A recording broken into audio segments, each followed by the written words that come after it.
My name is Dr. Laura Cohen. I'm the new Executive Director of the Kupferberg Holocaust Center.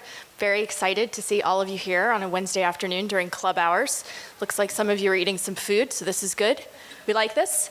I wanted to say how excited we are today about the event on Standing with Standing Rock. And I'd like to introduce Kat Griefin, who's our curator in residence here at the Kupferberg Holocaust Center, as well as Eddie Ruiz, who's a KHC fellow. And they'll be also introducing our two speakers today, Rachel Waters and Rabbi Mordechai Liebling. So please welcome Ms. Griefin.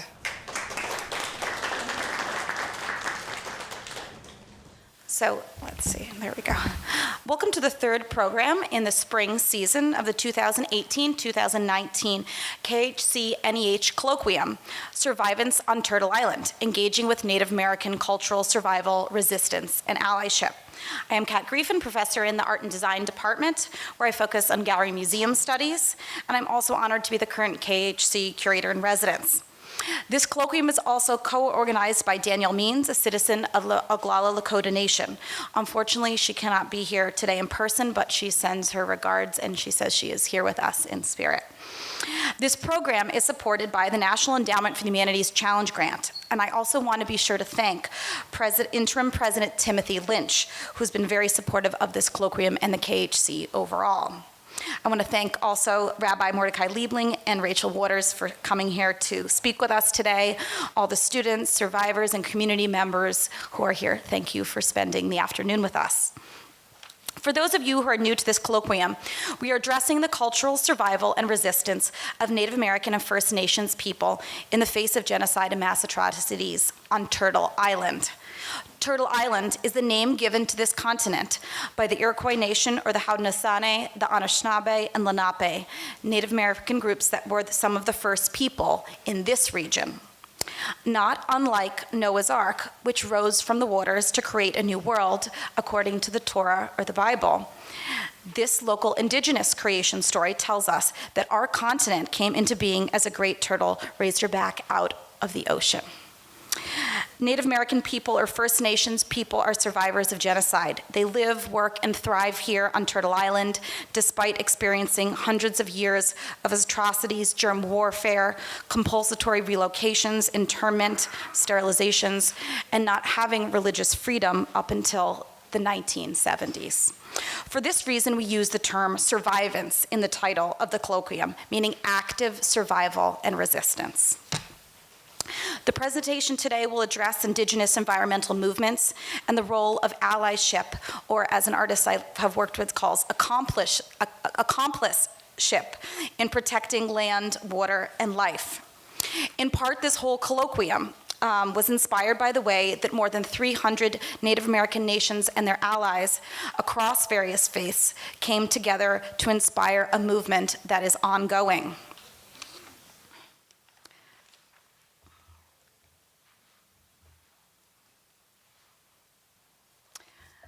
I wanted to share a slide with you that we'll return to, I think, after the presentations, because both of our speakers were present at Standing Rock, as were many artists. This colloquium will lead up to an exhibition. So if you return here this time next year, or even in the fall next year, and you come into the KHC, you can walk through the main exhibition space in the hall, and you'll be able to see artworks that deal with the role of art and visual culture in indigenous survival and resistance movements. So this colloquium introduces that upcoming exhibition titled Survivance and Sovereignty on Turtle Island, Engaging with Contemporary Native American Art. The colloquium and the exhibition are organized as a collaboration in the spirit of allyship. Danielle Means, who I mentioned, is working with us. Diane Freyer, who's from the Osage Nation, is an advisor. All of the KHC staff and director have been so supportive and so collaborative. Also, graduate curatorial fellow Sophia Lago and KHC fellows, including Eddie Ruiz, who will be introducing the speakers today. We also have students in the Gallery Museum Studies program and members of the KHC Community Committee who've been contributing their wonderful ideas for the upcoming exhibition. Here you see just one slide, and we'll see a lot more images today with both speakers, of an artist a work by many people, but instigated by an artist at Standing Rock named Chanupa Hans Galuger, who grew up there at Standing Rock and created a work that we actually will have here in our exhibition next year. And I look forward to talking a little more about this after the speakers. Now I'm pleased to introduce Eddie Ruiz, a Kupferberg Holocaust Center fellow and graduate of our Gallery Museum Studies program here at Queensborough Community College. Eddie will also be graduating from Hunter College with a BA in art history. He brings a depth of experience from many years of military service and more than 2 decades of graphic design experience to this project at the center. I am so pleased that after graduating from Queensborough, he was willing to come back and work with us on this project. So Eddie will start with a land acknowledgement and then introduce our speakers. Eddie. Thank you. Hello, everyone, and thank you for joining us. My name is Eddie Ruiz. I am a KHC Fellow and a member of the curatorial team for the upcoming exhibition. I would like to begin by respectfully offering a land acknowledgement. Today we strive to live in allyship with the descendants of the survivors of the indigenous nations that were stewards of these lands long before the first Europeans landed on these shores. We honor their continuing work to protect and create public awareness concerning the land we all inhabit. Today we acknowledge and respect that the land we stand on this afternoon as the home of the Lenape people. Today's colloquium, Standing Rock, Allyship and Environment, is concerned with the Dakota Access Pipeline protest, also known as the Standing Rock protest. It began after Energy Transfer Partners gained approval to build a pipeline running from the Bakken oil fields in North Dakota down Illinois, passing beneath Lake Oahe near the Standing Rock Reservation. Building the pipeline would result in devastating environmental impact and also threaten the region's waters as well as ancient burial grounds and sacred sites. In reaction, the Standing Rock Sioux tribe began a series of grassroots movements against the pipeline's construction. Today's speaker, Rabbi Mordechai, Liebling, and Rachel Waters will address the ongoing resistance movement led by indigenous people and allies of different cultures and faiths. Not only at Standing Rock, but also around other oil pipeline sites where resource extraction threatens land, water, sacred sites, and lives. I am happy to introduce Rabbi Liebling, the Director of Social Justice Organizing Program at the Reconstructionist Rabbinical College. He previously served as the Executive Vice President of Jewish Funds for Justice and as the Torah of Money Director of the Shifa Fund, as well as Executive Director of the Jewish Reconstructionist Federation. He is also the board member of Faith and Politics Institute and the Shalom Center. He holds a bachelor's in arts and government from Cornell University and a master's in arts in the history of American civilization, specializing in American progressive movements from Brandeis College. He leads trainings on racism, anti-Semitism, and Christian hegemony. Rachel Waters is currently the former Executive Communications Manager of the Doe Fund, where she oversaw communications on issues pertaining to incarceration, poverty, and criminal justice reform. She has consulted at Raising Indigenous Voices and the United Nations Sustainable Development Initiative. She also freelances as an advocacy journalist using research, interviews, writing, podcast, and speaking engagements to explore the interaction of race, social justice, policy, development, healthcare access, and cultural norms with human rights. She volunteers time at the Ecological Citizen as an advisory board member, serving as an editorial advisor, and as a peacemaker at the Center of Court Innovation Red Hook Community Justice Center, where she mediates cases ranging from sexual exploitation to housing disputes, negotiating and implementing restorative solutions for all parties by using the Dene model of traditional peacemaking. She holds a Bachelor's of Arts in Communication Journalism with a minor in Anthropology from Augusta State University and a Master's of International Affairs, Human Rights, and Governance from the New School's Milano School of International Affairs. Please welcome our guest. Our first speaker is Rabbi Liebling.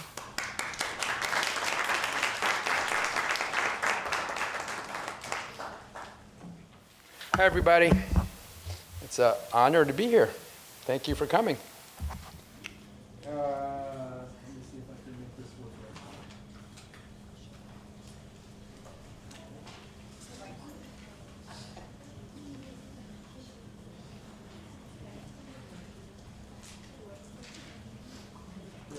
That's me. Okay. I don't need to see me. Okay. Miliwakoni, water is life. That was the slogan, the guiding light of the encampment at Standing Rock. Everything was done under the rubric of knowing that water is life, that's the only way life exists, is with water. This is where the yellow part on the map, that is the whole of where the Sioux Nation is in the west, and this part is where the Standing Rock Reservation is. Both it straddles the border of North and South Dakota.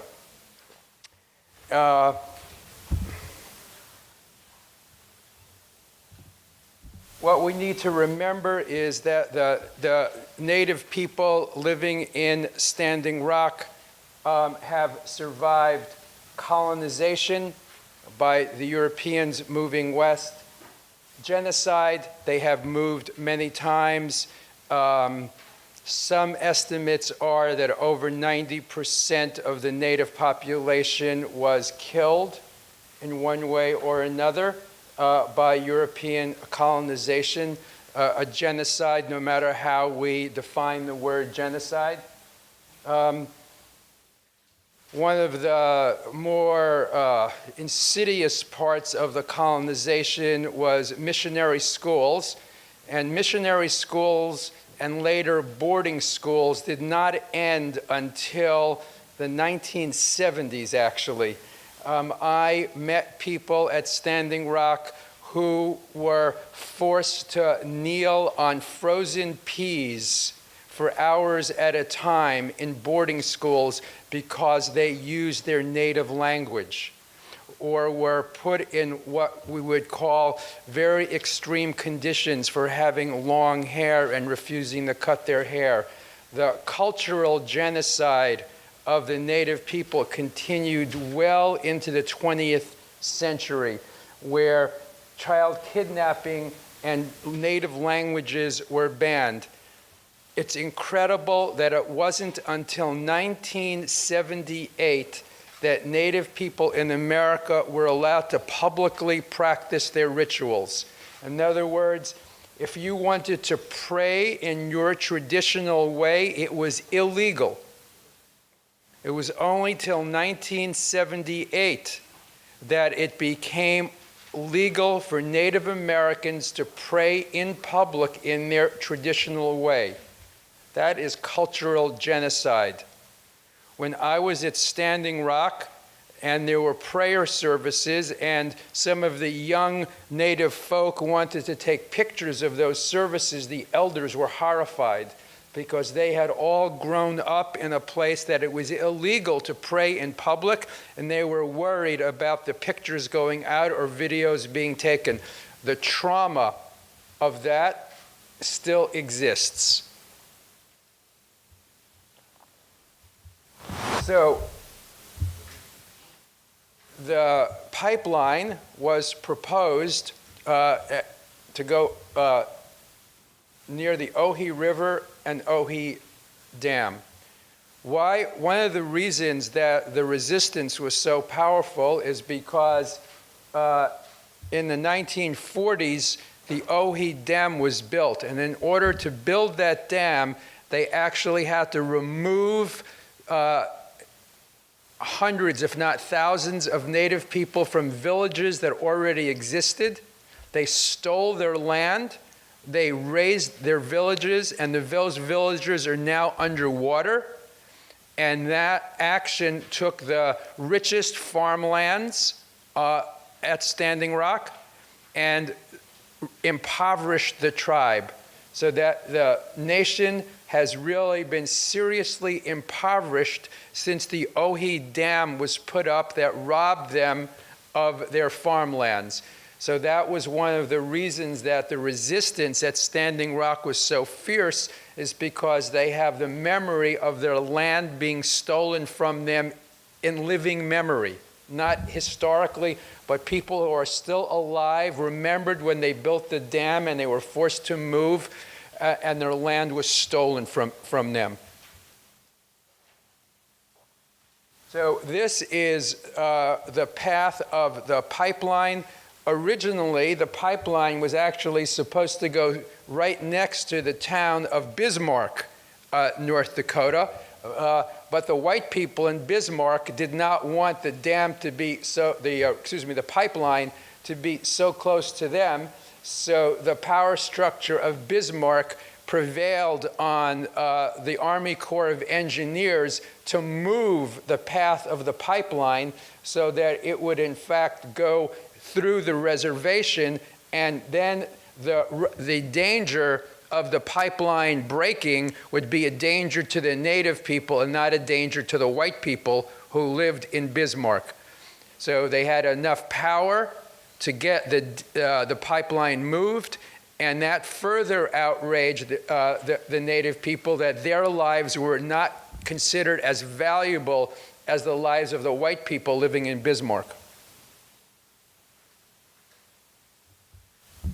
That's the path of the whole pipeline as it was supposed to go through the United States to take the Bakken shale oil all the way from North Dakota to Illinois.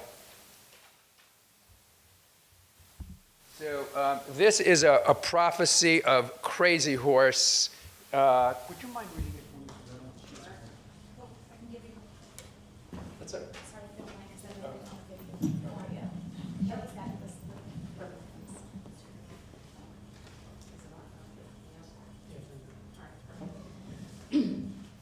Upon suffering beyond suffering, the Red Nation shall rise again, and it shall be a blessing for a sick world, a world filled with broken promises, selfishness, and separations, a world longing for light again. I see a time of 7 generations when all the colors of mankind will gather under the sacred tree of life, and the whole earth will become one circle again. In that day, there will be those among the Lakota who will carry knowledge and understanding of unity among all living things, and the young white ones will come to those of my people and ask for this wisdom. That's an extraordinary prophecy because it became true.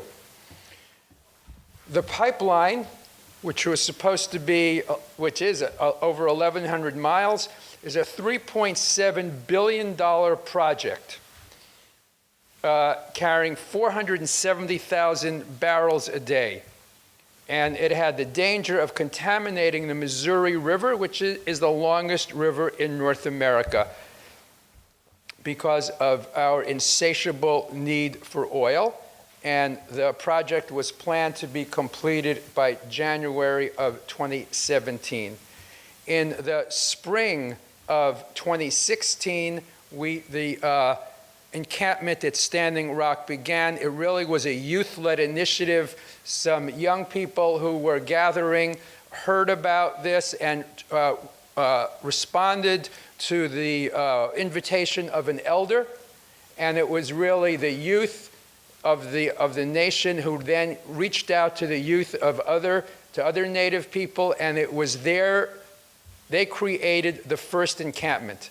So it was really led by young native people, and it began spreading through the spring and summer of 2016 until it became really a national phenomena. I arrived there in October, and arriving at the Standing Rock Encampment was an amazing sight. The main encampment was about a 45-minute drive from Bismarck, and it was between Bismarck and the reservation. There was nothing. There were no stores, no post offices. It's really very, very desolate country. The only stop was a concrete roadblock maintained by the National Guard that warned us, quote, to be careful of the protesters walking along the road. That's not really what they were doing. They were trying to intimidate us from going there. When we first rounded the bend and we were in a high plateau, we could overlook the camp, and we saw hundreds of tents and teepees and cars and trailers spread along the banks of the Cannonball River. It was a very impressive sight. Okay.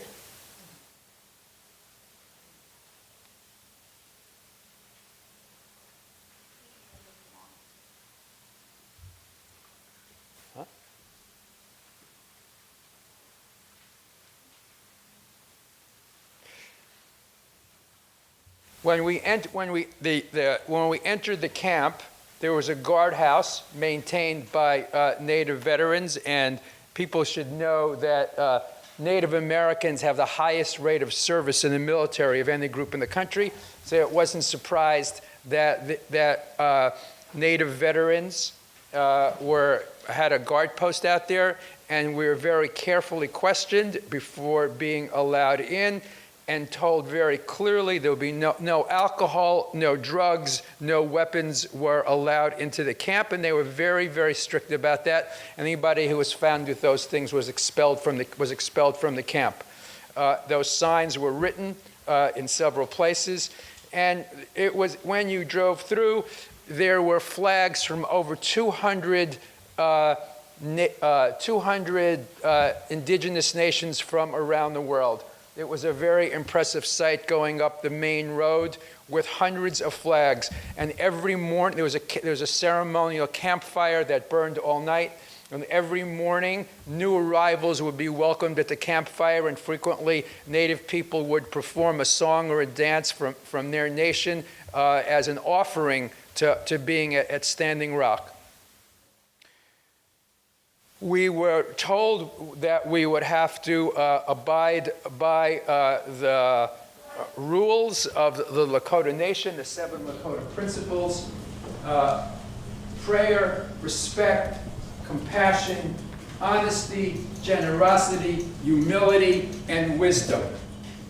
And those were those are essential Lakota values, and that we were to abide by those values the entire time we were in the camp. The camp was run according to those values, and the elders were held in great respect. Elders were consulted making all decisions and actions, and the elders in turn honored the energy and the strength of the younger generation. Native tradition and culture was really the rule of the camp.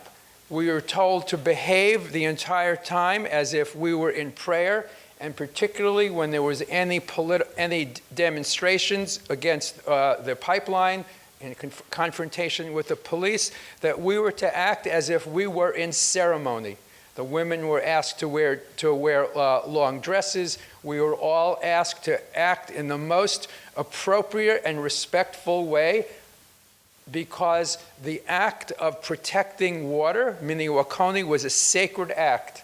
The act of opposing the police was a sacred act, not an aggressive act, not a violent act, but a sacred act.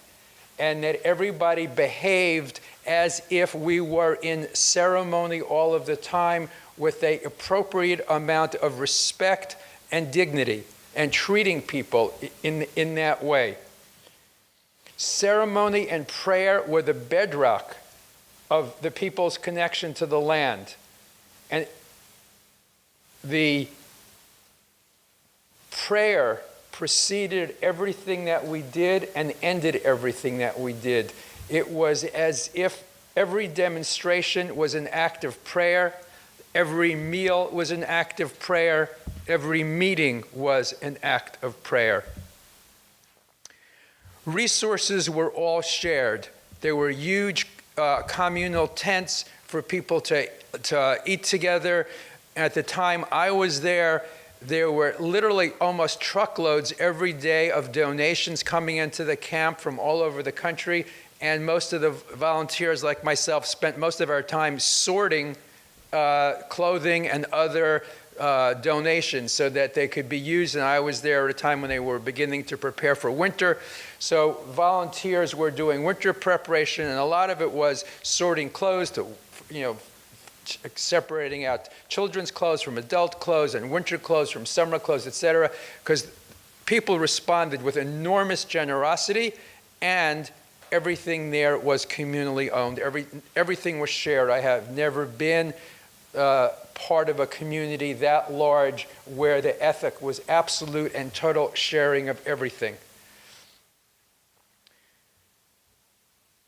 All of the actions were nonviolent direct action. My first hour or so after Standing Rock, I went over to the tent that was the training tent for nonviolent direct action. The guy who was running the tent introduced himself to me as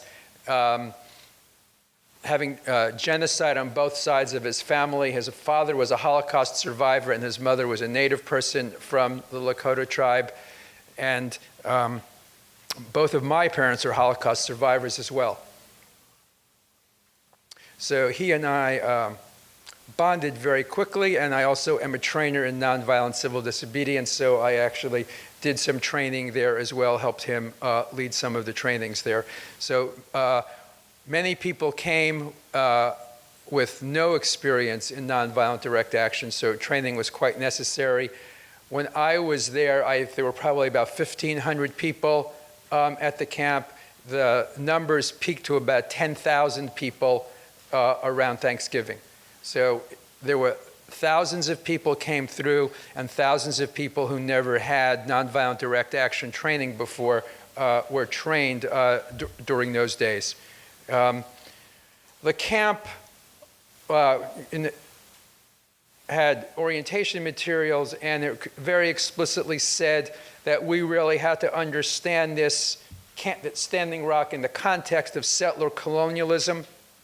And settler colonialism is really destroying something and trying to replace it. A colonizing power exports resources, seizes things, and settles on the land. And what we were doing there was to try to decenter settler views and recenter indigenous worldviews and practice leadership outside of whiteness and Christian dominance, which really are the basis of U.S. settler identity. U.S. settler identity, an identity built on perfectionism, superiority, purity, competition, and individualism, one that suppresses emotion, the antithesis of the values of indigenous people. And for 500 years, white people have been exploiting, betraying, and destroying Native people and resources. And this was an attempt to reclaim Native culture. There needed to be a constant awareness of the presence of infiltrators, because the government was trying to undermine this in every way possible. Drones, helicopters, and airplanes were continuously flying overhead, taking pictures and spying on the camp. Of course, police were constantly circling the camp as well and trying to jam the social media to prevent people from broadcasting what was happening there. In order to be able to take a picture yourself on Standing Rock, you have to have permission from the media crew there. They really tried to maintain order and fairly tight control in a respectful way. there was a really need to create structure with thousands of people showing up. Remember, this is a camp that started with just a handful of young people that mushroomed to 1,000 and then thousands. And there were continual ongoing meetings to create structure of the camp, to make decisions in the camp, to apportion resources, etc. So that was like, trying to fix the car going 60 miles an hour, because there was a lot going on. There was a lot of pressure, a lot of tension from the outside world, decisions to be made about strategy, how to respond to the police, how to respond to the government, what to do in the courts, etc., all the while to try to feed and house thousands of people while the weather is getting colder. So there was the potential for enormous chaos and disorganization, and that did not happen. It's an amazing credit to the elders there and the other folks that they were able to organize this literally while under enormous pressure and maintained order the entire time, whereas chaos could have easily broken out. So they did just an amazing job of maintaining order and civility, and I think much of it is due to the commitment to the Lakota values that we showed earlier, and the commitment to that this was going to be an action that was held as ceremony, and that everybody was going to maintain dignity at all times, and nobody was going to panic no matter what was going to happen. And that, in the face of tear gas and all kinds of other attacks by the police, everyone maintained their dignity. Next slide. Oh, great. Thank you. That's the line of prayer flags as we came into the camp. Next slide. That was a sculpture that was put up while we were there to really talk about the sovereignty of the Native people. Next slide, please. That's an example of how the police treated people.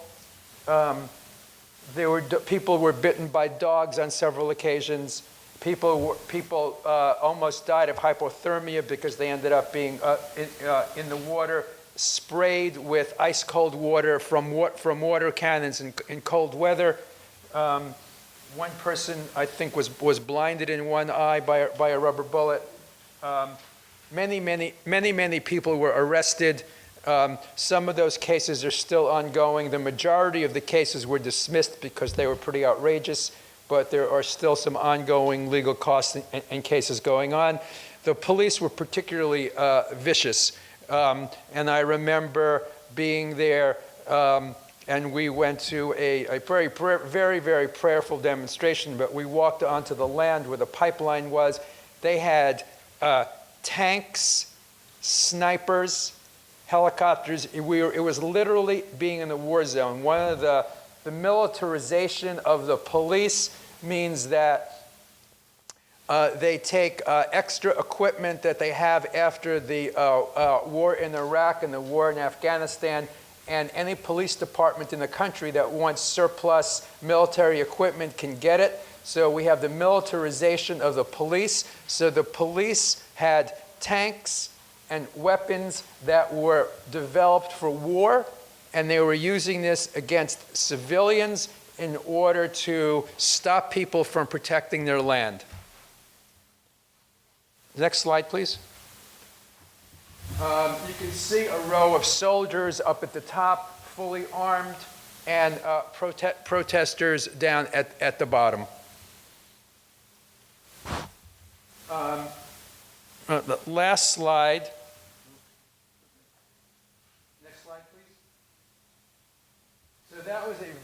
That was a very moving moment. I wasn't there for that, but during Thanksgiving, when they knew they were going to have thousands of people coming, and there were rumors that the government was going to try to storm the camp, over 1,000 veterans, non-native veterans, came to protect their brothers and sisters, and there they are,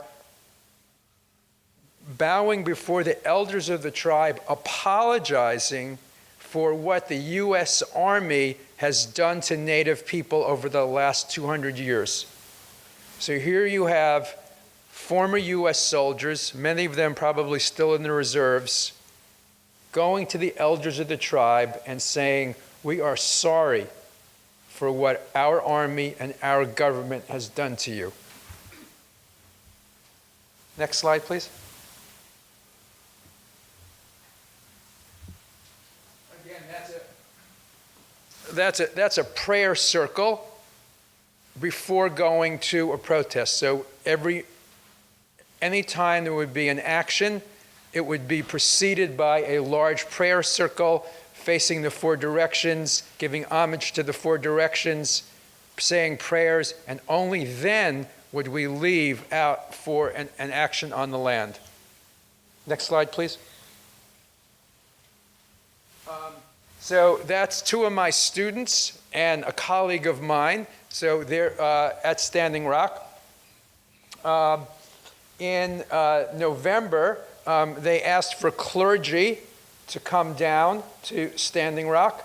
And so I teach at a rabbinical school. I teach rabbis. And that's the person on the right is one of my faculty colleagues. And the two of my students went down there. You'll see a couple of slides now about the involvement of rabbis and other Jewish leaders. Next slide, please.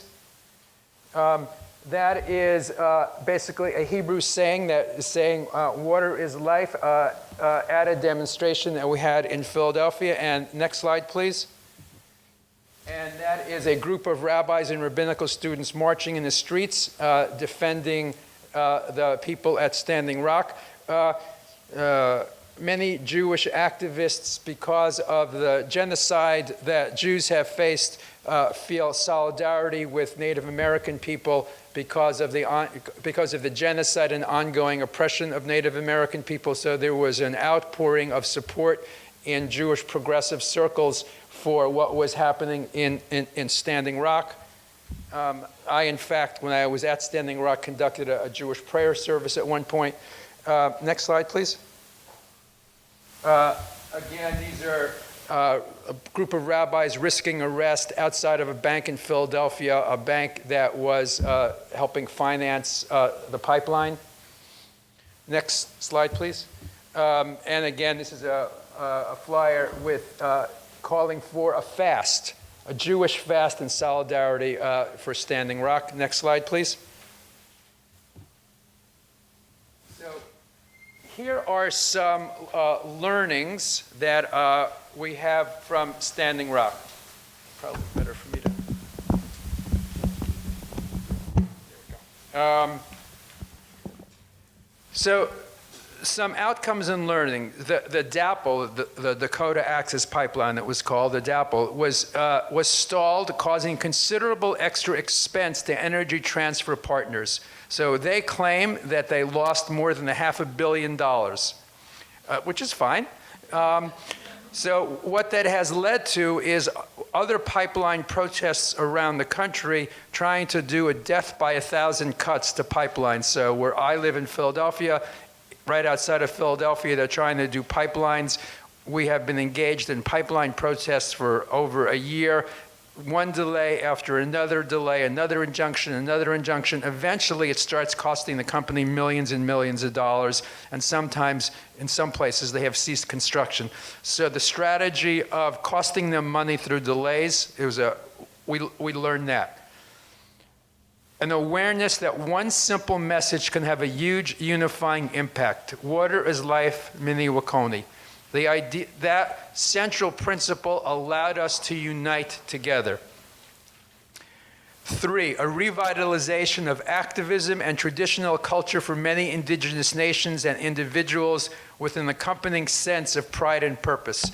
Another very moving moment was very early on in the occupation. So the Sioux Nation, and I believe I think it was the Apache Nation, have been long not talking to each other because the Apache served as scouts for General Custer. And the Sioux felt betrayed by that. So that was in the 1870s. So between the 1870s until 2 years ago, there was a state of basic hostility between those two nations. The Apache came to Standing Rock and basically offered support and apologies, and after 150 years, the two tribes were able to make peace with each other. And there were hundreds of native nations from around the world that came, and it was the greatest gathering in American history of native tribes. Next slide, please. Outcome. Native tradition was shown as being strong, positive, and pertinent to this moment in times as defenders of Mother Earth and capable of inspiring widespread activism. So we learned a lot from Native tradition, and it really was the Native tradition that allowed Standing Rock to exist the way it did, with all of the people there, maintain order and maintain people's sense of purpose. Native tradition was the strength that everybody drew on in order to make this happen. It greatly strengthened ties between hundreds of indigenous nations within and external to the U.S., some of which helped to heal old wounds and build new alliances. So I mentioned some of that, but also when I was there, people from the Aztec nation in Central America were there, people from actually, people I had met in Ecuador at some other times were there. The Ashwar people were there as well. So it really was international solidarity. Next slide, please. A much greater awareness of the power and role that spiritual practices can play in guiding and supporting nonviolent direct action in providing sustenance to participants and ameliorating tensions among collaborating groups. So there are a lot of people in the progressive world who really reject religion and reject tradition and are deeply secular. And for many of those people, they really learned the power of spiritual practice. The idea that a demonstration could be held as a ceremony was a brand new idea to literally hundreds, if not thousands, of the people who came through there. Again, the spiritual practices really help us engage in nonviolent direct action. If you're going to take abuse by the police or take abuse by the military, it really helps to have a centering practice that is rooted in tradition and religion. And the Native people showed us all how that can be done. There was a powerful demonstration of the role of faith and religious practice in the context of political action. Thousands of people received training in nonviolent direct action, had an experience in carrying it out, and witnessed the power of nonviolent direct action against the police military force. So as I said earlier, thousands and thousands of people ended up being trained and having experienced direct action and moving it out around the country. And I think Rachel, right, is going to talk more about how that has spread around the country. But it was important that the training took place there. Next slide, please. The connections between environmentalists and Native people were strengthened. Environmentalists learned more about decolonization, environmental justice, racism, and intersectionality. The environmental movement in the United States has been pretty white and has really not focused on justice as much as it has on environmental issues. And this was a great immersion for a lot of those folks and learning about what decolonization is all about, learning about racism, and learning how you really can't have an environmental movement unless there is environmental justice. That you cannot at all separate environmental justice from environmental activism of any kind, and that kind of intersectionality was lived there and taught there, and I think has educated many folks. I think that some of the stuff we see now in the Green New Deal, which are young environmentalists that are insisting on intersectionality, was a product of things that were learned at Standing Rock, where the environmental movement learned it could not be successful unless it was intersectional. Environmentalists recognize the power of sacred activism as a potent new strategy for engaging the hearts and minds of potential activists. So again, about the spirituality, and the environmentalists in particular really had to learn about the power of religion and the sacred in the environmental, and that the native understandings of the connection of all beings, that we are all in fact connected, humans, animals, trees, plants, the earth, the sky, that we are all one and that we are all connected. That intersectionality doesn't only mean that people of different identities, but it also means that we are connected to the earth. And that our connection to the earth is what gives us strength, and what we are doing is for the sake of the earth. The deep understanding that Native people have that we are part of the earth, and then we are acting on behalf and as part of the earth, was very important for environmental activists, I believe, to begin gaining that deep spiritual understanding of our connection to the earth, that we and the earth are interdependent with each other and we cannot ever be separated from the earth. Progressives learned more about the need for decolonizing assumptions, modes of thought, and language. The truth is white people in this country don't know a lot about decolonizing, and they assume that what white people do is the right way to do things. So decolonizing assumptions is really decolonizing, which is understanding that many of the assumptions that we have come from European culture, and that we really need to examine them, and examine them particularly in relationship and how we interact with Native peoples and what our expectations are. So that it was a powerful lesson in decolonization to have Native people in charge. So when I say there were 10,000 people there, probably 80% plus of those were white people. But the Native people were in charge, and that was an important lesson for people. Next slide, please. Financial institutions and banks became more aware of the costs of doing dirty business with fossil fuel companies as they were revealed as funders of the DAPL and as costs of construction and legal entanglements continue to increase. So it has this and the next one, divestment from fossil fuels has become an important strategy to influence banks and financial institutions. No DAPL is working on divestment from banks that funded DAPL and has expanded beyond DAPL. This has become an important strategy in fighting pipelines and fighting fossil fuel companies, is divesting from financial institutions and calling out the financial institutions for what they support. I was very happy to see in the paper yesterday that AOC is now on the Congressional Banking Committee, and Wells Fargo was being questioned yesterday, and she asked the CEO of Wells Fargo, she said, "You folks finance the Keystone Pipeline. When the Keystone Pipeline leaks, are you going to be responsible for paying for the cleanup?"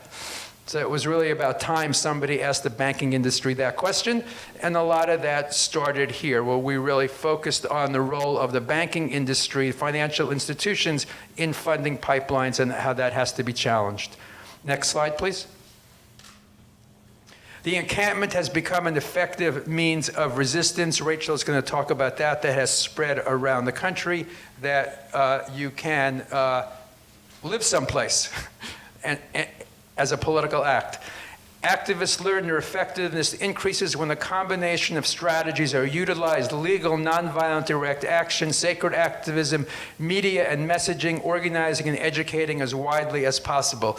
So even though we were on the land confronting the military, really the main action was happening in the courts. And the Lakota Nation literally spent millions of dollars in legal bills fighting the pipeline. And a lot of the ways it was delayed was through the courts. There was a very strong understanding of how to do media messaging. That's why 10,000 people showed up. If it wasn't for the social media, there wouldn't have been 10,000 people there, because the mainstream press really wasn't carrying it that much. So it was a great lesson in using social media for organizing. That's the next one about social media. Next slide, please. So on the other side, the police and security firms serving corporations learned lessons about crowd control, the use of a variety of weapons and intimidating demonstrators, use of new drone equipment, and jamming social media. We learned, the other side learned as well, right? They learned different ways of controlling us. The militarization of the police is not only urban, but is widely present in rural areas and employs sophisticated and powerful weapons and surveillance equipment.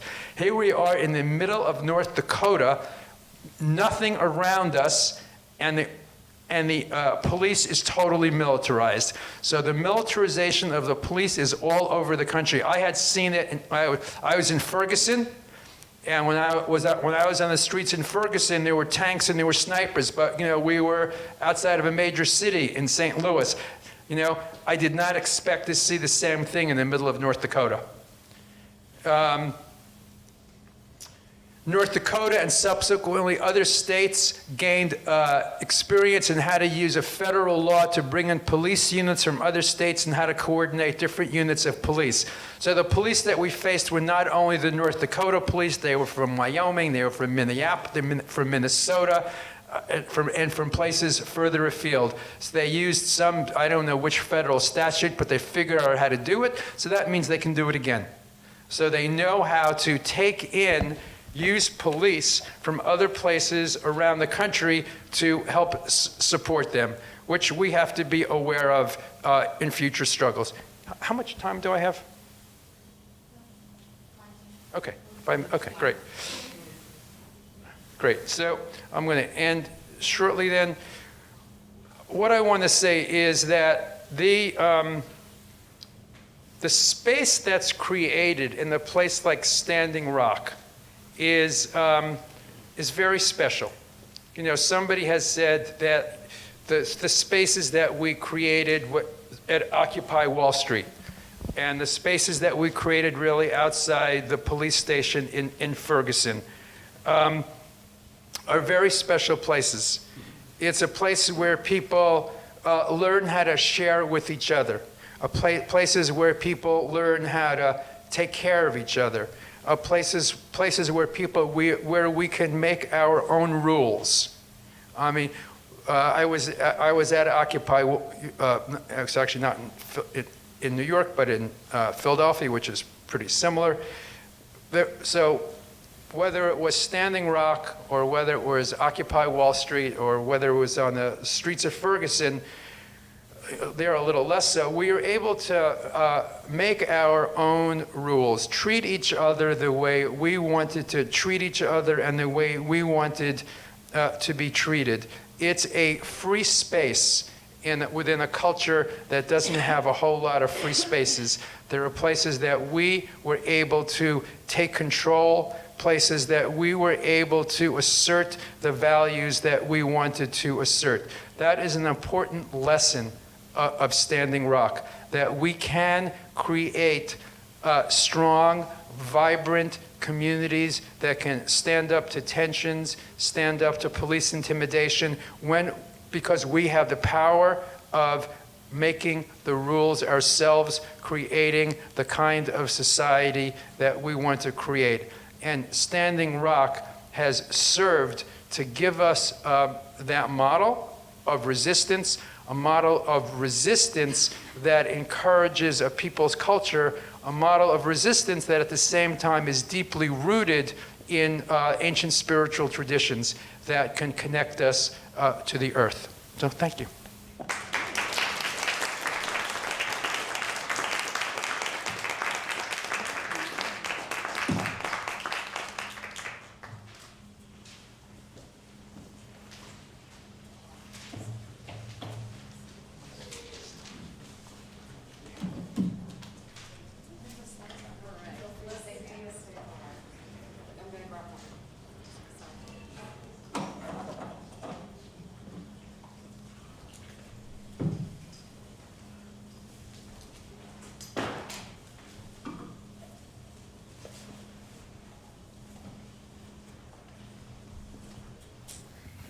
Hens Che, Rachel, Chahotek Jitos.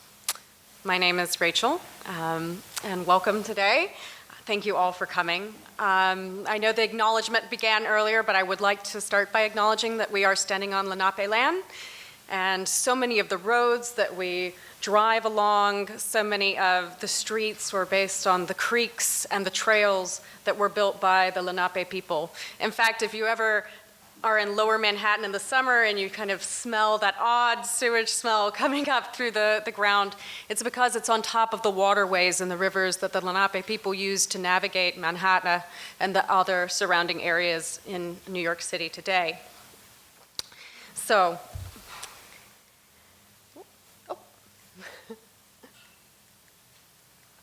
one back, perfect. So,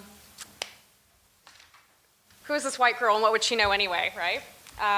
So my father, he is Muskogee Creek from Porch Creek, Alabama. He is Muskogean Irish, so I ended up getting the appearance of an Irish woman from my ancestry, which I resented quite a bit when I was a child. And I've come to realize that my appearance is a privilege that I can use to speak to audiences that might not otherwise listen if my skin were the shade of my father's. I had the great privilege of growing up in my ancestral homelands of central Georgia. Some of you may be aware of the Trail of Tears, which this quote here from Andrew Jackson, Old Hickory, made during the Indian Removal Act of 1830, in which my people, along with 4 other nations, were removed to Oklahoma from between 1831 and 1833 during the Trail of Tears. For my people, the Muskogee Creek, we were removed from the lands of Georgia and Alabama today. There were 15,000 of us who were removed, and 3,500 did not survive the journey. I was very fortunate to have been the daughter of those who resisted and held out against the removal and managed to stay in their ancestral homeland.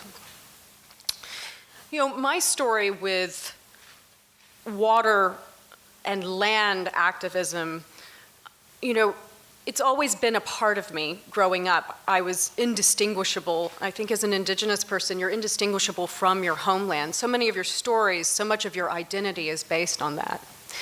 And this really struck home for me in December of 2015 when I had been living in New York for a few years already, and I came home for the holidays. And I saw that the lake behind my old home had completely dried up for the first time in my life. And that night, I wept myself to sleep beside my partner, because all I could think of was, when I'm an old woman, my children and my grandchildren will never know why we were called Creek people at all, because there won't be any water from where I lived or where I came from. And all the songs, all the stories that we told that revolved around the land as it was around that water, they will have lost their relevance. And a huge part of who we are as Muskogee people that was already so damaged by removal to Oklahoma will face another massive blow to our identity and our survivance.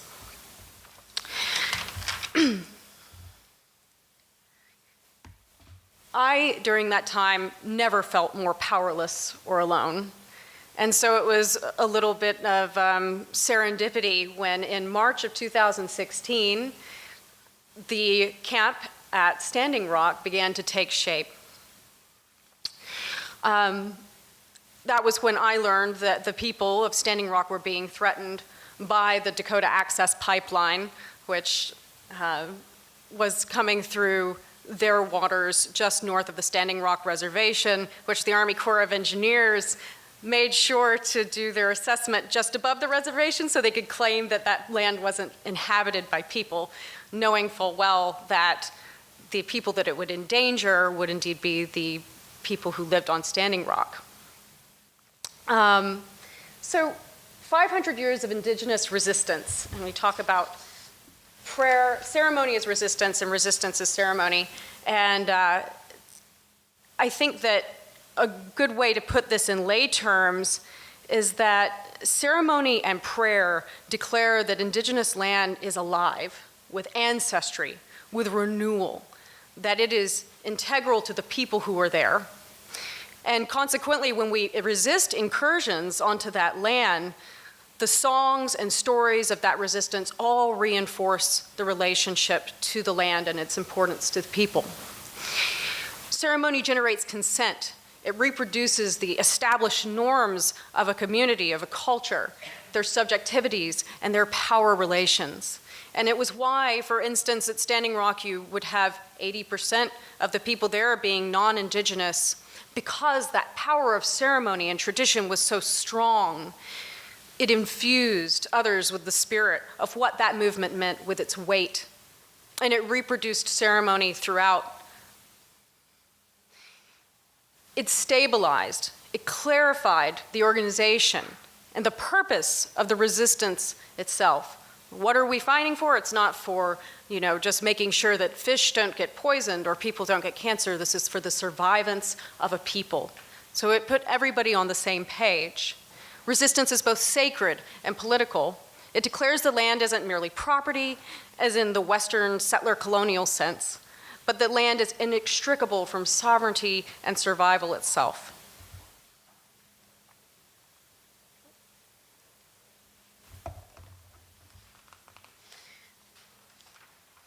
Standing Rock. I'm not sure how many of you know how Standing Rock turned out. The Army Corps of Engineers declared a stop to the project in December of 2016.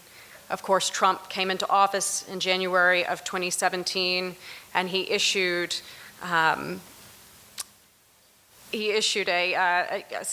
removed basically the delay that was on the pipeline, and it was reinstated. So, as heartbreaking as that was, it didn't mean that Standing Rock was in vain. Tashunkawiko, which is known as Crazy Horse for people who are non-Lakota, once said that my land is where my dead lie buried. And this rang especially true at Standing Rock when the forces of capitalism and the US government conspired to determine that indigenous bodies, living and dead, were obstructions to be removed. So, when the camp finally closed, sorry, I'm getting to where you were. So thousands of allies, of course, poured into this camp. By the time the camp was at its peak, in November of 2016, it was the 10th largest city in North Dakota. And this generosity of the people there really showed that by joining in a movement as an ally, that strength in that numbers was truly welcome, that this was a place where even though it was a sacred space and even though it was a ceremonial space, this was a place that invited others to stand alongside indigenous people and fight for this survivance. It showed that resistance wasn't just about protecting a piece of land or a river, but about asserting the right for all people, all indigenous people, to survive in the lands in which they were born. And it wasn't the end. It marked the beginning of increased visibility of indigenous resistance movements around the country, but not just around the country, around Canada as well, the rest of Turtle Island, throughout Asia, throughout places where indigenous people live and work every day among you. There were also quite a few victories that followed Standing Rock. Whoop. So hope springs eternal. In fact, some of the most notable victories were in October 2017, the largest tar sands pipeline project in history, Energy East, fell apart when TransCanada pulled the plug after the government announced that the pipeline would have to pass a climate test. So the TransCanada pipeline comes from the Athabascan oil sands in Alberta. Very similar to a lot of the oil fields in North Dakota, what they're extracting there is bitumen. And bitumen extraction, which is extracted by fracking, is one of the dirtiest and most difficult ways to extract oil, because this raw oil has to be fused with a lot of other heavy metals and liquids containing arsenic and other toxins, so it can be fluid enough to flow through pipelines to refineries in North America, including in Texas, in North Dakota, in Missouri, and throughout Canada, so it can be refined into crude oil, which is then exported to the US, as well as to China. Most of these pipelines in Canada, they're not only going to feed the US, because Canada is now the largest supplier of oil to the US. It ended up beating Saudi Arabia in the early 2000s to now be the largest supplier. And now they are looking to expand their pipeline production across the Pacific Ocean into China as more and more Chinese come into the middle class and buy cars and rely on Canadian oil. So these pipelines represent a huge economic opportunity to the settler colonial governments, especially in Canada, which have these huge resources, so to speak, of bitumen in Alberta. And it's incredible, given how much money is in these, that this resistance to these pipelines, especially in Canada, has been met with any success at all. And it's been met with some pretty innovative strategies for resistance, because governments learn, they adapt, the militarized police forces learn and adapt. And one of the most powerful forms of resistance we found was by people living and settling in the pathway of these pipelines, because at that point you're having to contend with human lives and livelihoods and where they live, and having to forcibly remove them before your pipeline can go on. In fact, for the Trans Mountain Pipeline, there were a number of people who built tiny house communities, they called them tiny house warriors, right in the direction of the pipeline.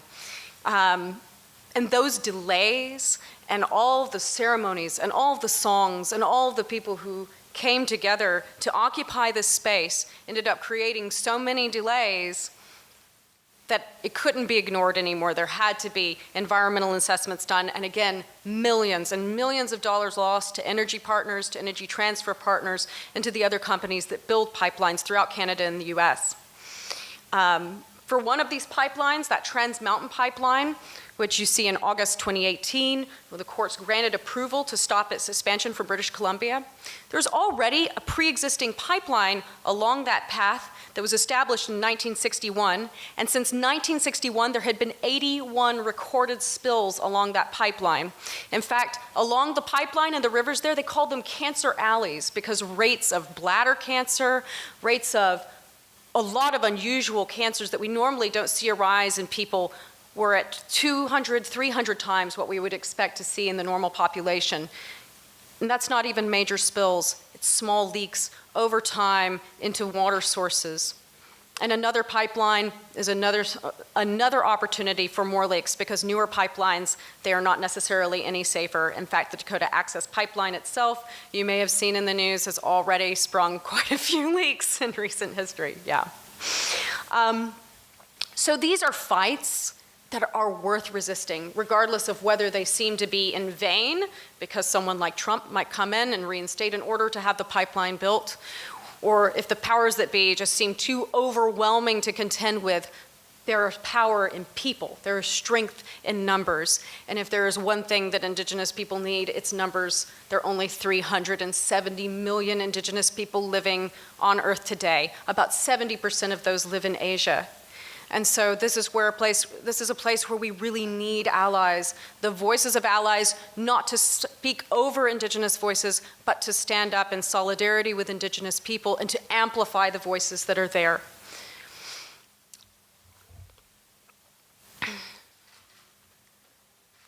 The snake that never dies. So despite a lot of these victories, you see a quote there from our friend Dallas Goldtooth. He is a Dakota and Dene activist. We keep killing it, it keeps coming back from the dead. And never has that been more true than of pipelines, oil pipelines. They always crop up. And in fact,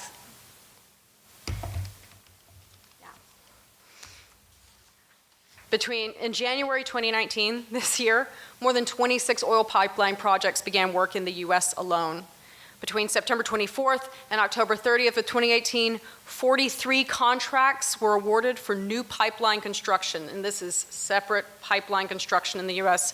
If you were to see a map of pipelines in the US, they crisscross the entire nation. They're here in New York, they're in the South, they're all across the Midwest, especially in the West, where there are oil shale, oil sands that can be fracked and from which bitumen can be extracted and then refined into crude oil. So there are many, many battles out there to fight. Anywhere you look, there is one that you can stand against yourself, that you can learn how to support in terms of divestment or in terms of occupying that space.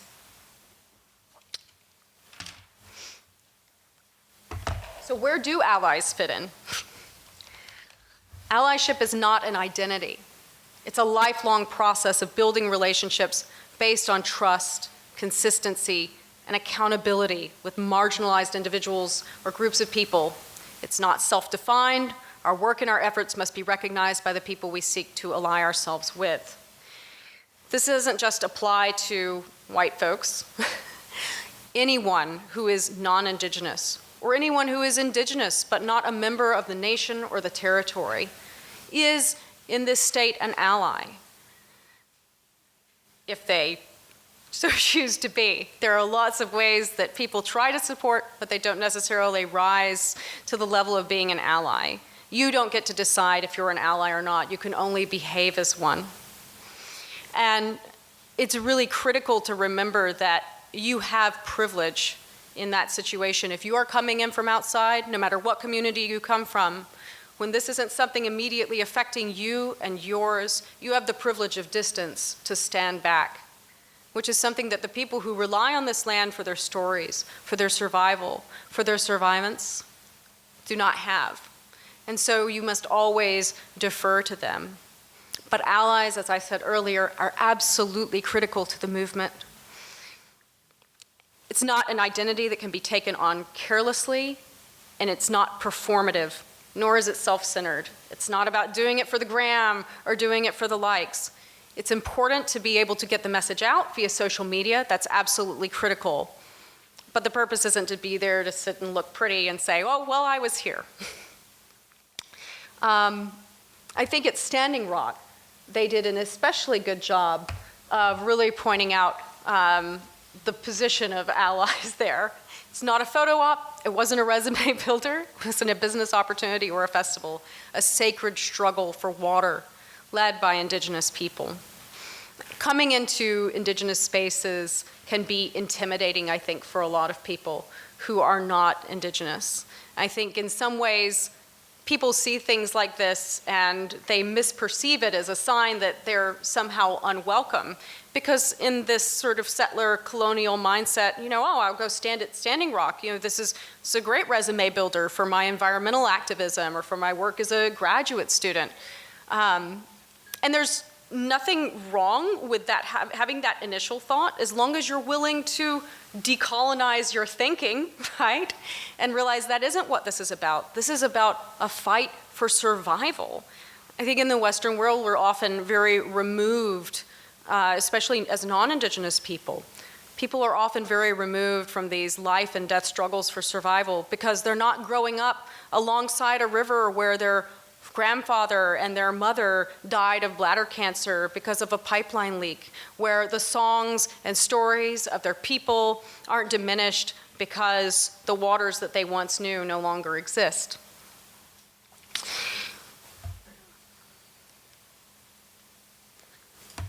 The woman you see in the photo there, some of you might recognize. Her name is Sophia Wilansky. She was 21 years old when she nearly lost her arm at Standing Rock when she was hit by a concussion grenade that was lobbed at her, at the protesters by military police, the militarized police force, I should say. She was very lucky to have not lost her life. She was somebody who, in so many ways, embodied good allyship. She was handing out water to the protesters at Standing Rock, which people used to wash the tear gas and the pepper spray from their eyes. And she did her work quietly and modestly and helped in the way that was appropriate for the people who were there, following the guidance of elders and the guidance of the Lakota people for what would be most helpful, rather than making a show for herself. And she nearly paid for it with her life. And that's not to say that if you're an ally, you should be willing to put your life on the line, although that is very much appreciated. But being an ally is not about the sexy, glamorous, and safe work. It's about following the guidance of the elders and the people. Where am I needed? What can I do best? Do you need something cooked? Do you need clothing? I think as allies, it's really important to remember when you come into this space, you must always ask first. Ask questions, ask permission. Come as you would to your grandparents or to respected elders. Because the people whose land that you're coming into, they are the stewards of that land, they are the experts of that land, and they are also the experts of their ways. And they're the ones who can guide you to be an ally. Your allyship itself is not self-guided.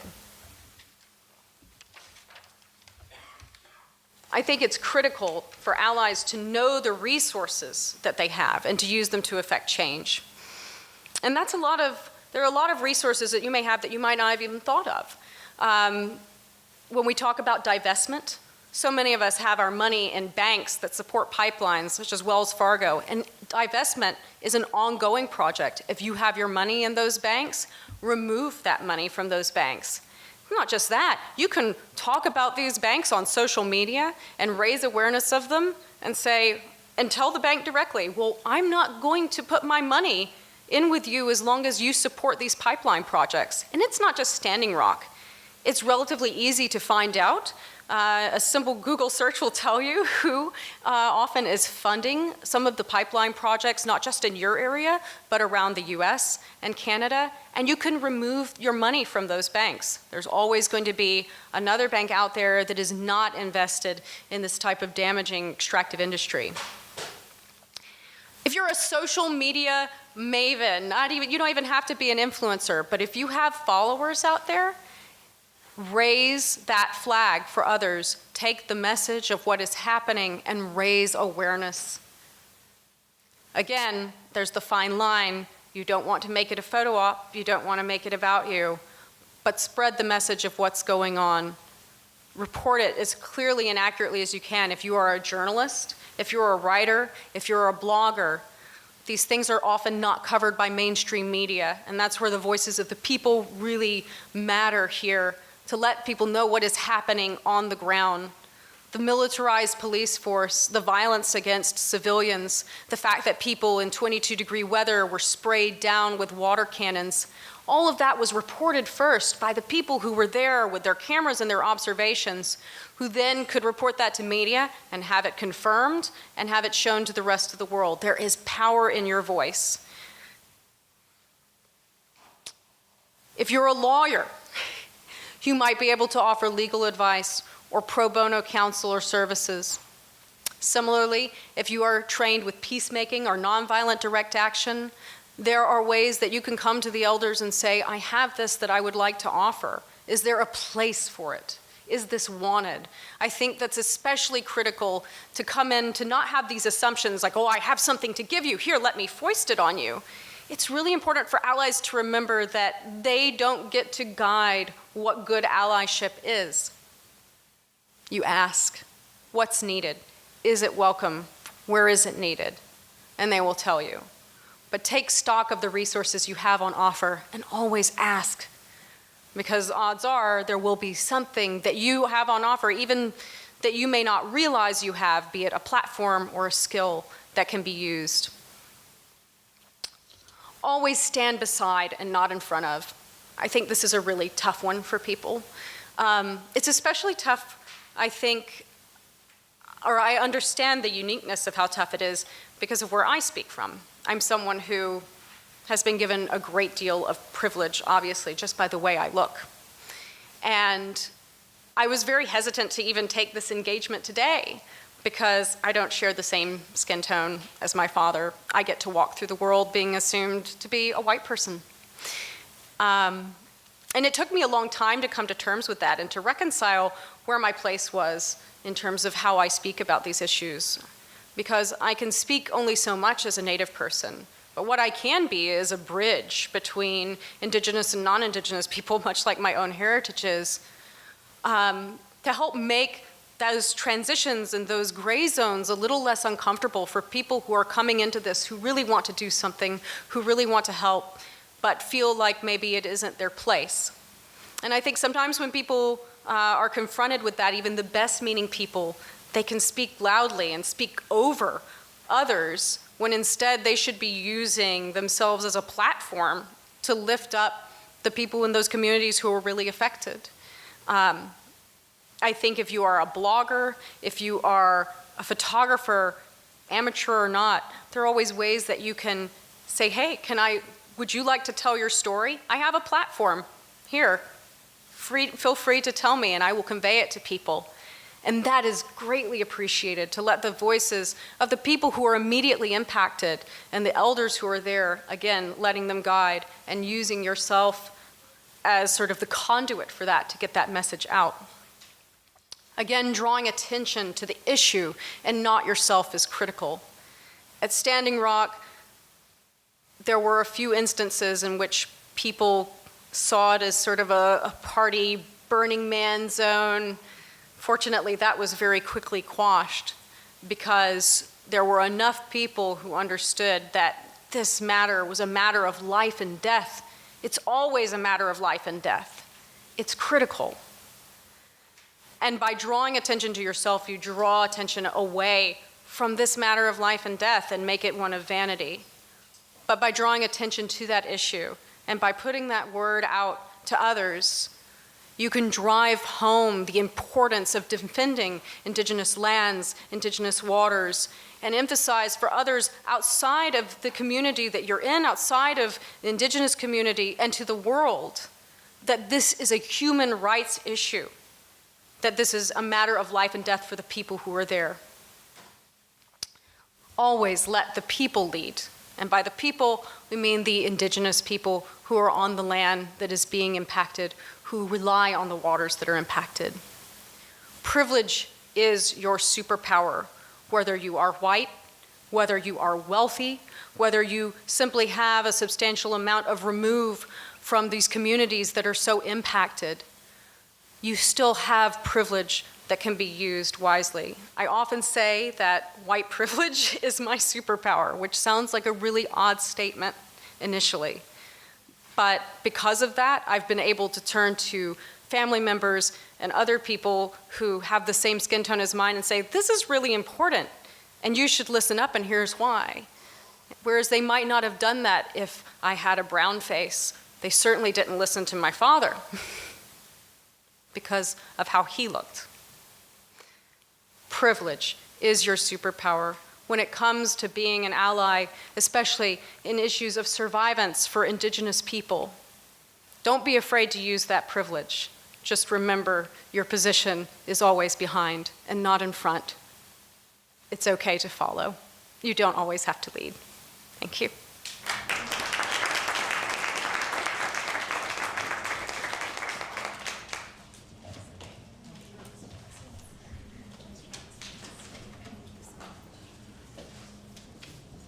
So thank you both for your very impactful and moving presentations.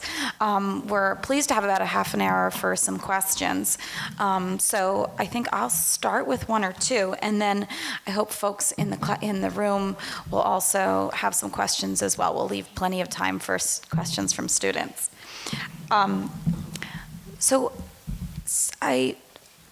This is a little bit self-serving, but it's also because I think both of you brought up in your presentations in different ways culture and visual culture and ceremony and how those things were so important at Standing Rock and continue to be important in other Indigenous-led movements. Would you mind speaking about the role of visuals and the role of culture? And we saw sculpture, for example, in one, and some of the things about that showed up in the media for others. Either of you that would like to begin? Do you want to read?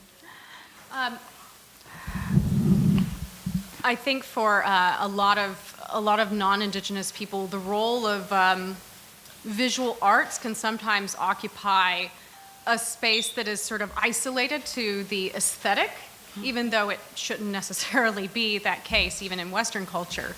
But for indigenous people, art itself is a form of ceremony, but it also is a way to reinforce cultural norms and values. It's part of this holistic movement, right?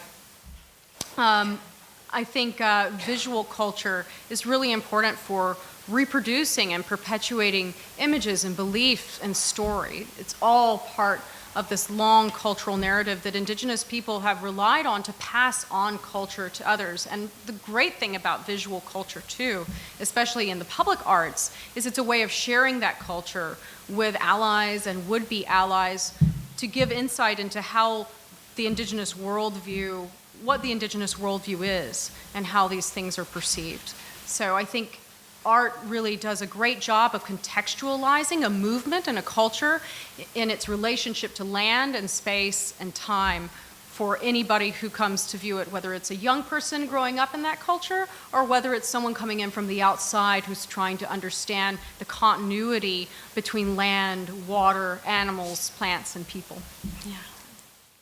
Thank you. Do you want to comment also? I would just only add that the separation of art from life is much more sort of a Western Christian phenomenon, and that in indigenous culture, art is way more integrated into life. It's not separate, it's part of life, and it's clear that the arts are really just integral and vital in transmitting the culture, and really representative of a value system that the arts in indigenous cultures, in my experience, really represent a deep value system much more than the arts in Western culture. Yeah. Just very briefly, the image you're seeing on the screen that we had up earlier are what are called mirror shields. And I don't know if we have any students in the classroom in Philip Listingard's class, but his class will be working on creating mirror shields that will be part of our exhibition here next year, and talking about a lot of what was going on at Standing Rock and the purpose of these objects. As you can see, they're reflective.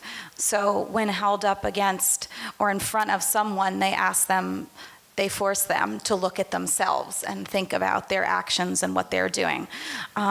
They also were used, and I don't know if either of you were there during this, but you can see this online, held above water protectors. And in that way, what the drones that were looking down and being surveillance for the police force, then instead of looking at people and being able to observe what they were doing, they saw a long pathway that looked like water moving, reflections of water moving. So this is just one example of how art and kind of visual materials and were used as having meaning and action and purpose, like you spoke about. I think one of the things that just came up a little bit in your presentations was, but maybe I'm hoping we can talk a little bit more about, is the role of women in particular in these indigenous-led movements, but also how women in particular in indigenous communities near sites of resource extraction are impacted in particular ways. And maybe I think this is something that the student bodies, some of the students in their class are learning about, but also might want to hear a little more about. Yeah, that's a huge one to tackle. I think there are a couple of different facets to it. I think first is the most immediate and dire is when you have a lot of these communities that rise up around pipelines and around extractive areas. Indigenous women already suffer incredible amounts of violence at the hands, especially of outside communities. When you see these industries move in, the rates of rape and murder rise significantly in indigenous communities as Native women are preyed on. So it has an incredible immediate impact when you bring in a lot of these workers to the oil sands as well as to pipelines. You see these immediate impacts in terms of the indigenous community and what women suffer there. That's to say nothing of what the pollution that leaks into the water source does for women who are carrying children and who are caretakers of children, and how it impacts their bodies and how it impacts fetal viability. And it is itself an act of genocide. Genocide can be a very passive process. It's not just cultural genocide, it's not just actively killing, but sometimes it's as simple as saying, you know what? We don't want those people in Bismarck to really suffer the ill effects of pipeline leaks and cancers and early death and children who never survive to reach adulthood, so we'll move it a little further downstream. Because well, we've been trying to, I mean, the mentality is truly like, you know, these people are kind of stayed around anyway, not many of them left. What's it matter? You're minimizing the cost, so to speak, economically, versus if you hit a large white community, because you're also dealing with people who don't have the same resources to be able to fight back legally or to fight back in terms of media attention. Of course, that changed with Standing Rock, Yeah. right? But indigenous movements have and are women's movements too, right? Because women are the life givers, and the earth and the water, they are also life givers. And women hold the ancestral knowledge and pass this ancestral knowledge down for generations. As the holders of that sacred knowledge, as the keepers of that sacred fire, it is on the women to generate and to reproduce that knowledge throughout these movements as well, and to guide them. Yeah. Do you want to add anything? Well, actually, it was a woman elder who started Standing Rock. It was her invitation to the youth that began Standing Rock, and women were in the media probably the most prominent spokespeople for Standing Rock. So that women played a central and important guiding role in the entire encampment. And both of you spoke about youth and their role, and I think since we're here at a college and we have a room full of quite a few youth, the idea that you can be empowered and that you can do something regardless of what your age is. Would you mind giving some giving example or speaking out one of the people or one of the groups? I mean, I think of Bobby Jane Three Legs, who's spoken about quite frequently and who led a run across the United States to Washington. I think some of the students here have seen a film about her, but I know there's many, many other young people, really people the same ages of students in this classroom who did really important, impactful work and continue to do it. Sure. Well, so it was that run. I mean, after the woman elder invited youth to come, it was that run to Washington that really inspired hundreds and hundreds of Native youth from around the country to come to Standing Rock. If it hadn't been for that run and those young people, Standing Rock never would have happened. And when we were at the camp, certainly youth had a predominant role. There was one moment I remember very clearly.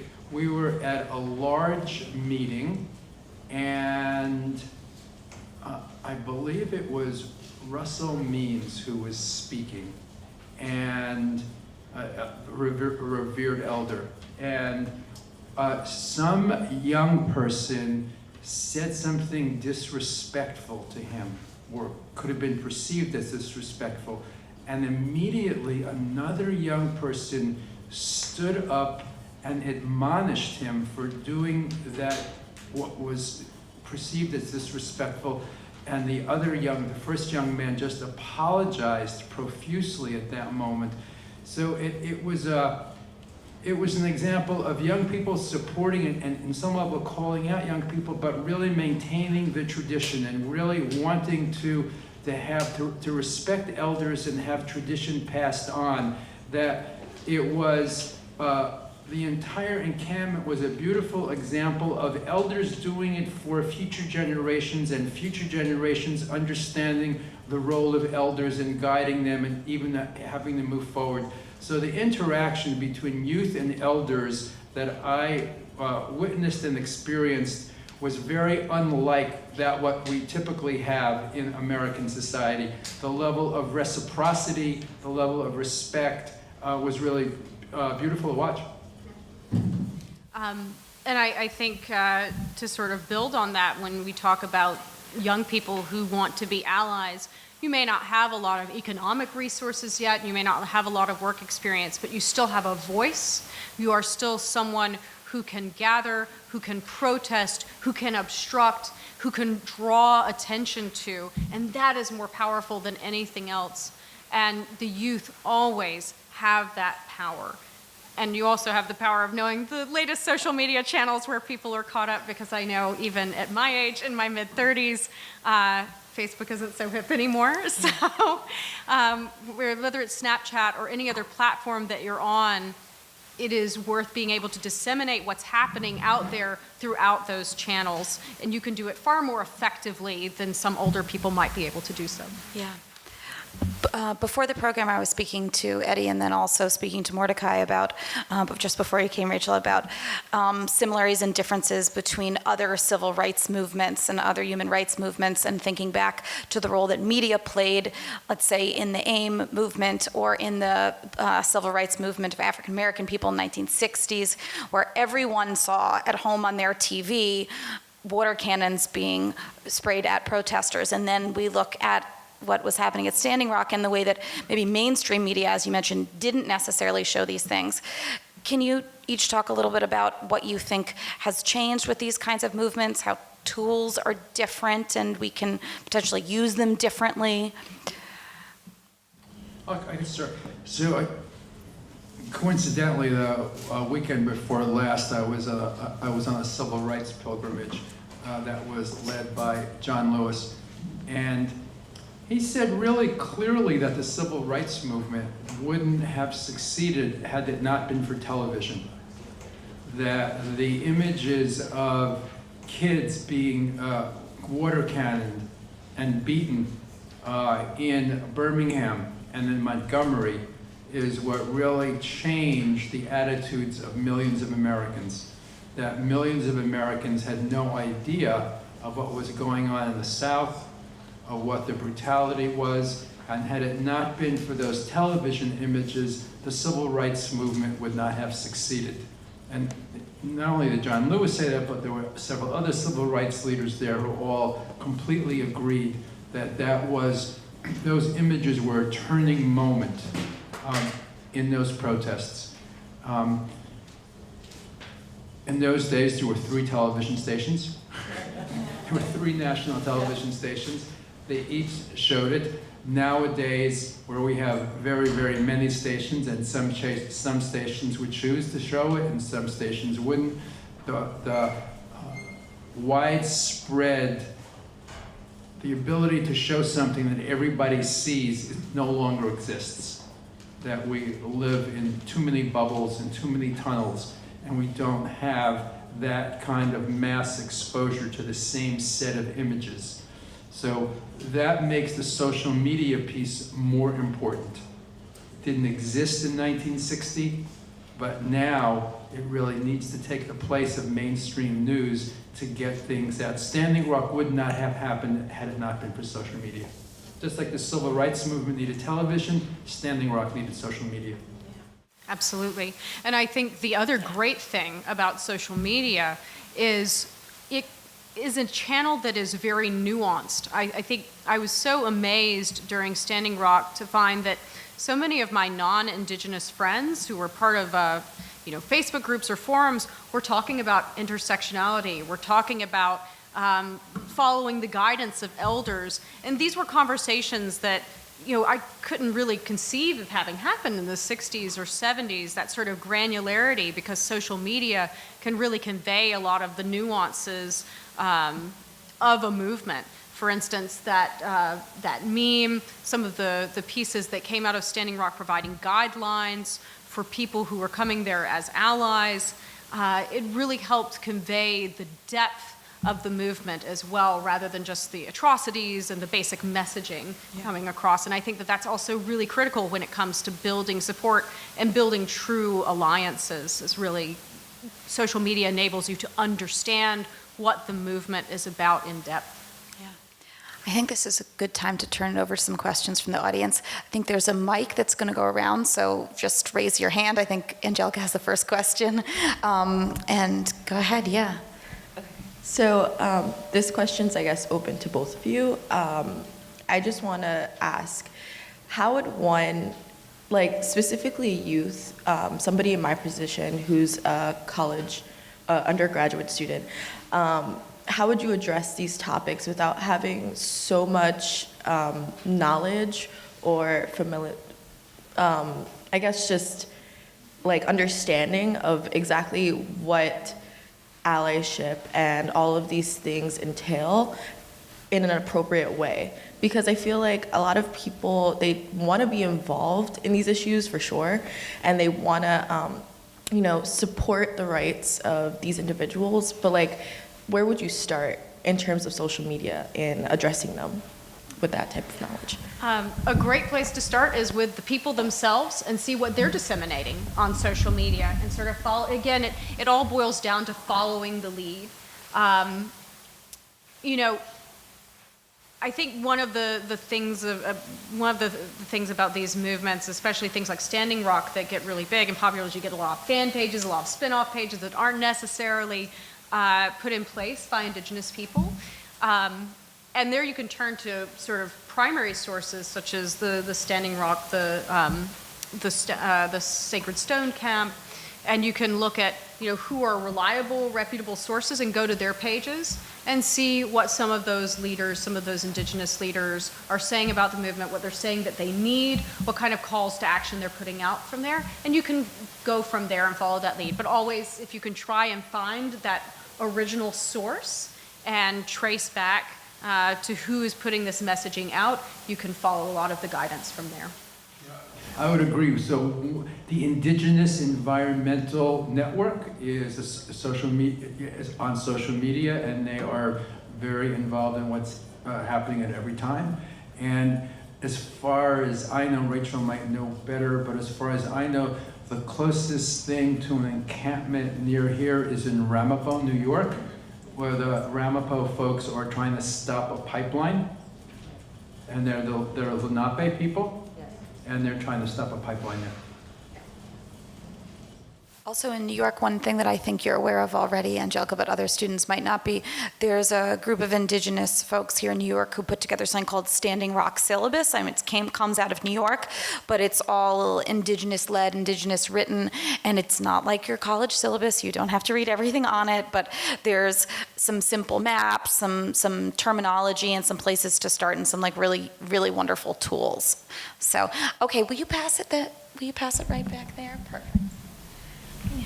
I'm a member of the Community Council, and I was extremely moved by both of you. I had the idea, and you may be already thinking of doing this, I expect people will be very moved by the exhibit, and perhaps at the end of it, some of these resources could be there so that they would know how they could go further. That's exactly the kind of ideas we want for exhibition, and we will be planning a section where one can participate and be moved to action, as is the center's mission. So that's a great idea. Let's develop it together. Yeah. Can you, Angelica, I see a hand behind you. Can you keep passing that around to folks with questions? Thank you. I don't know how to say this. I noticed, with all respect, that the people moving around, and I feel electronic devices on my head and body, which are deleterious, and the government has not acknowledged that. I mean, there is an electromagnetic field unit with the federal government, but it's not being brought to the public, to the media. That's one point. Health. Not somebody electronic in your head or body, not harboring any. And also to scrutinize our use of fuel, that we're using all around us. We're really exhausting a lot of the resources that we have to be really very selective in not depleting the resources. Is there a question? Okay, thank you for your comment. Other questions? There's a hand over there. Do you mind, Eddie, taking? Oh, we'll get one here and then one. Okay, great, and one over there too. I guess my question's going to be a little bit more for Rachel. I'm actually, one of the projects I'm working on for my class is about violence against Indigenous women. And I know you mentioned that it was started by a woman and that as much as it's an environmental issue, it is an issue for women as well. But the statistics of violence against Indigenous women have not only gotten higher, but they're actually finding that there's more cases that were ignored, and they're coming to find that there's a lot more problems, and especially in this area where Standing Rock is. So do you, as an Indigenous woman, do you feel safer because of these issues are becoming more social, or is it just, you know, do you think it's going to take a lot more time? Does it need more coverage to bring these things to more time and more fruition? attention is absolutely critical. I think, you know, I think of how I came to be. My grandmother was a Muskogee Creek woman who was married to an Irishman when she was 13 and he was 40. Was not what anyone these days especially would call any sort of consensual arrangement. But when I was growing up, it was just like, oh, look at the May-December romance that your grandparents have. And today, as we learn more about settler colonial violence and how it impacts Indigenous bodies and how it impacts women's bodies and how that's becoming more and more of a conversation, I don't know if it's accurate to say it makes me, or especially other more visibly Indigenous women who live in these communities, feel safer, but it certainly helps us feel empowered and seen, and to have those impacts seen in those communities. But absolutely, there needs to be more attention drawn to this. Missing, murdered Indigenous women, many of these cases, when they are reported, they never pick up media attention, much like women of color, of other ethnicities in this country. If they're not white and they go missing and they don't show up, no one hears about it, no one knows about it.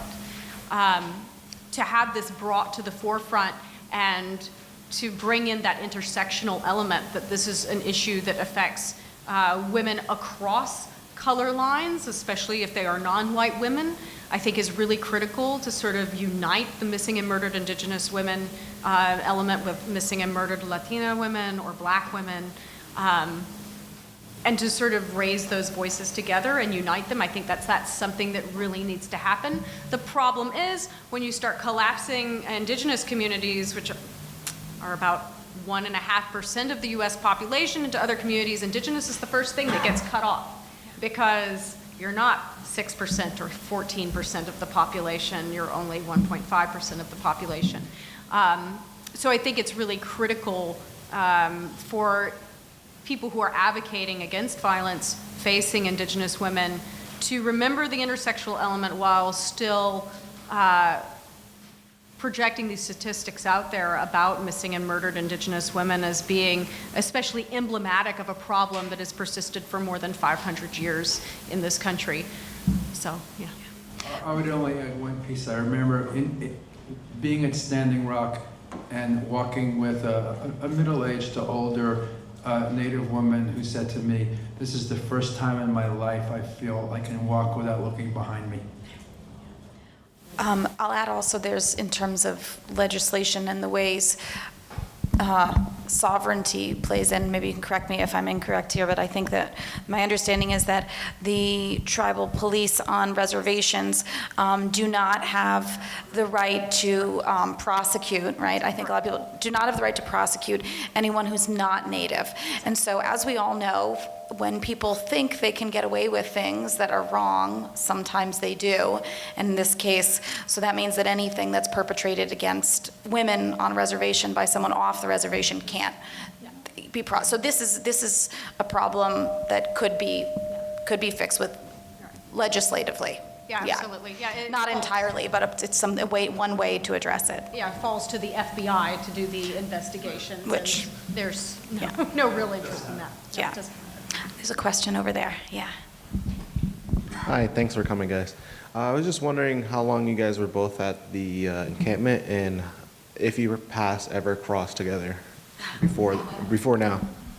No, I I was only there for 4 days on my way to Alberta for ceremony, actually, and I was there in the summer, late spring, early summer of 2016, before a lot of the momentum, it really gained a lot of momentum. So our paths did not cross, because I believe you were there in the fall. I was there in October for about 8 days. Actually, that leads me to a question, is that what role did faith or your belief systems play, and I think it might be kind of obvious, but answer, in the decision to be there and to be present physically and to be a witness and a participant? I think for me it was as simple as my own understanding and my own connection of my land and when I say I mean my people.